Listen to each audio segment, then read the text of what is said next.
What is going on, guys? I am Jada Black. I know that a lot of you heard of this particular story. It went viral, I believe a couple days ago.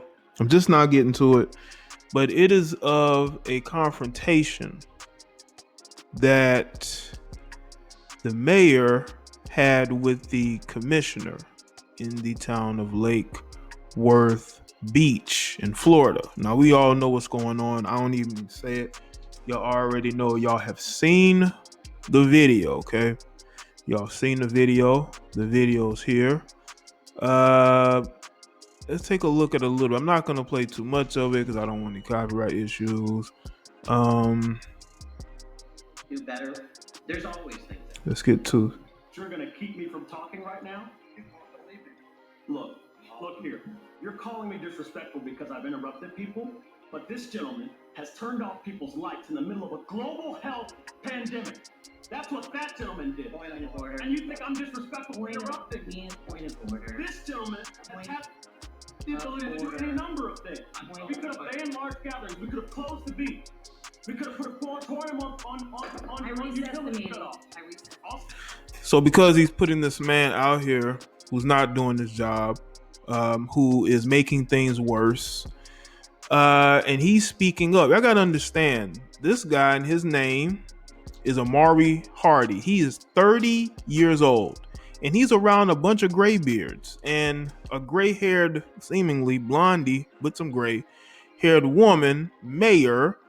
She's the only woman there. She's in a leadership position. This is why there are women who are not cut out for leadership positions. I'm sorry. I know that's going to hurt feelings, but that is the truth. They're just not cut out for leadership positions. And he was basically calling a guy out who was not doing the right thing. Okay?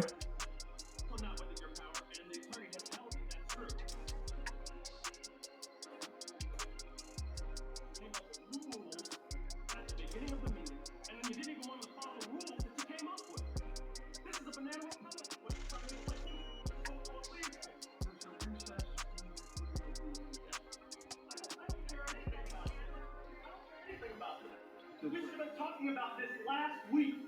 We cut off people's utilities this week and made them pay what could have been their last check to us to turn their lights on in a global health pandemic. But you don't care about that. You didn't want to meet. But every other year you go around and deck people towards their homes. You care more about your relationship with that guy than you care about the relationship with the people who don't go to work in this country. When he brought up the fact that they are close, that upset her. Listen, when you have incompetent people around you, at some point you're going to call it out. And I am very appreciative of this young brother who basically the same age. I'm a year older. Maybe he turns 31 this year. I don't know. But for him to call it out, and for him to be his age around people who are older than him and way more incompetent than he is, it just shows you where we are in this country. Okay? You see how she's saying that he's done? No, you're done, because everybody clowned you. This guy has over 100,000 followers on Twitter. Let's go to the Twitter. This is a Twitter. He went from 400 followers to almost 200,000, and it's growing. He's probably by the middle of this week, he's probably going to have over 200, close to 300,000 followers, because he stood up for the people in his area, unlike these particular people here who are sitting around looking crazy. Let's go to the article. Let's see. A video showing a heated argument between Lake Worth Beach Mayor Pam Triolo, that's how you say it, and Commissioner Omari Hardy concerning city's management of CV. Last week went viral over the weekend and has been viewed more than 3.7 million times. The argument came during a city commission meeting when Hardy accused Triolo, I believe that's how you say it, of allowing city manager Michael Bornstein to turn off power to customers with past due accounts during And basically the situation that we have now. And you see, once again, you have to understand what's going on. It's obvious that the people of South Florida care more about tourism and getting that tourism money during spring break than they did about making sure that the people in that area were safe, and that they didn't, because a lot of these people weren't getting work, that their utilities wouldn't just be cut off, and there wouldn't be a way for them to get time, because we are waiting on the stimulus. We're waiting on that stimulus, Senate. I'm going to get on that another time.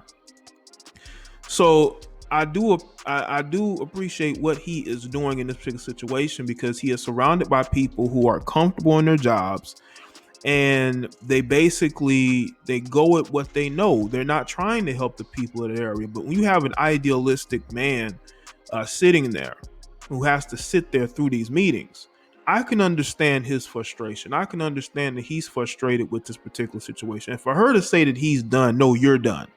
And I think people will be foolish to put this woman back in office again. Let's see.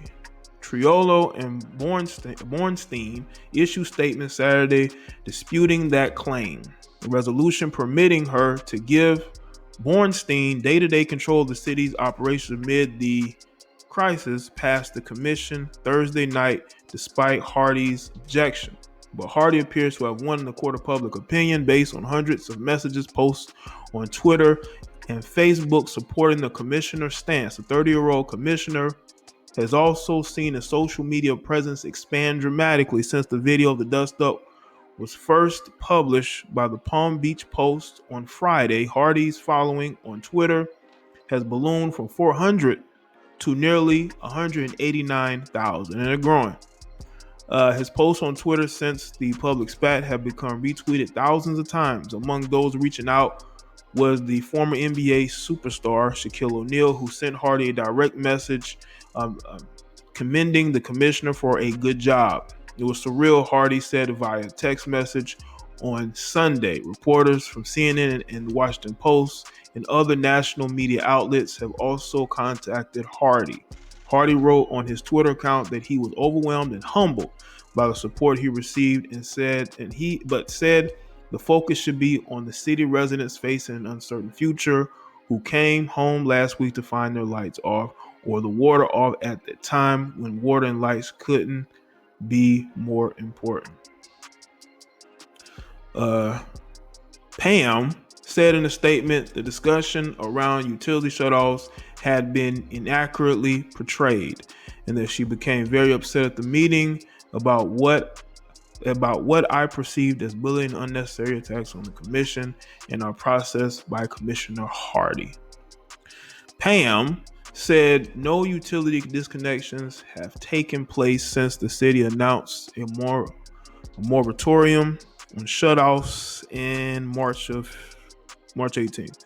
Those customers who had the utilities turned off before the moratorium have been reconnected, and all late and reconnection fees have been reversed, she said. That's because the situation got bad. So maybe they were in the process of doing this, but I think they were late to it. Or they saw the light at the last moment and changed their tune. During the meeting, I believe the credibility of the commission and the city staff was under attack. And while I took the right action, I apologize for the way it had to be done, Pam said. Hardy said he requested an emergency meeting of the city commission for March 13th to discuss issues including utility cutoffs, but was denied by Bornstein, who advised the commissioner to calm down. Would you calm down if your utilities were turned off, sir? I doubt it. That led to Thursday's commission meeting, which began with Pam and Hardy exchanging words over the meeting's format and further digressed into finger pointing and insults. This is a banana republic. This is what you're turning this place into with your so-called leadership, Hardy yelled at Pam. We cut off huge utilities this week and made them pay with what could have been their last check to turn their lights off in a global situation. but you don't care about that. You didn't want to meet. Of course, she yelled back at Hardy that he was out of order, adding, "You're gone, you're done." That's where she messed up. And I think that's why she apologized, because in that moment, it was perceived that you have this Caucasian woman telling this black man that he's done. So that's what she was apologizing for, because that is a bad look. And I truly believe she meant that, because a lot of women, you put them in power positions, they will use that position to get rid of anybody who does not kowtow to them or toe their line or literally in bed with them. Pam also mocked Hardy's run for a Florida state House seat and accused him of pulling a publicity stunt. Hardy and Bornstein, who have been at odds for some time, also went at each other. Hardy accused Bornstein of lying, and the city manager said Hardy was involved in college-level debate. So he doesn't think that young black man is as intelligent as him. But you're the one who's doing a very inept job, in your specific district, sir. Moments after the meeting adjourned, Bornstein told Hardy to be quiet. Hardy reacted angrily, and Bornstein was led out of the room by city staff. Look what Bornstein was gonna do, man. Seriously, he was gonna pull a muscle. What was you gonna do? You gonna try to fight him? He was led out of the room by city staffers, of course, because he's one of these guys who he will be cool. See, what Omari Hardy exposed was the close, I wouldn't say relationship, but the close situation between him and the female mayor. And what happens is, when you get women in power, they will have this one simp connect next to them who will do their bidding and things of that nature. He will get special treatment. And he's gonna, he will probably throw shallow insults. He will say things and sort of be behind the scenes, like, but he's one of those guys that he will cut you from under. He will undercut you if need be. And he will try to show power without having power, because he knows he has that woman in his back pocket. And that's what the situation was. And Omari knew that. Bornstein released a statement Saturday to set the record straight on the suspension of utility disconnections, but did not make any reference to the acrimony between he and Hardy. Bornstein said the suspension on shutoffs would last through April 30th and could be extended. As of Sunday, none of the parties were apologizing to each other. Pam said she and Hardy would have to learn to disagree without being disagreeable. Whatever that means. Fortunately, what transpired on Thursday's emergency commission meeting has become a focal point that is overshadowing all the good that is being done here in the city, Pam said in her statement. Hardy said he didn't regret one word. I hope he doesn't. Because I think that he has to sit there and listen to these middle-aged to older people who are out of touch, who don't care about anybody but themselves. You can tell by the body language. There was no passion in that room from anybody. The only person that showed passion outside of Hardy was her, when he mentioned her close situation with Bornstein. I was heated, yes, Hardy wrote on Twitter.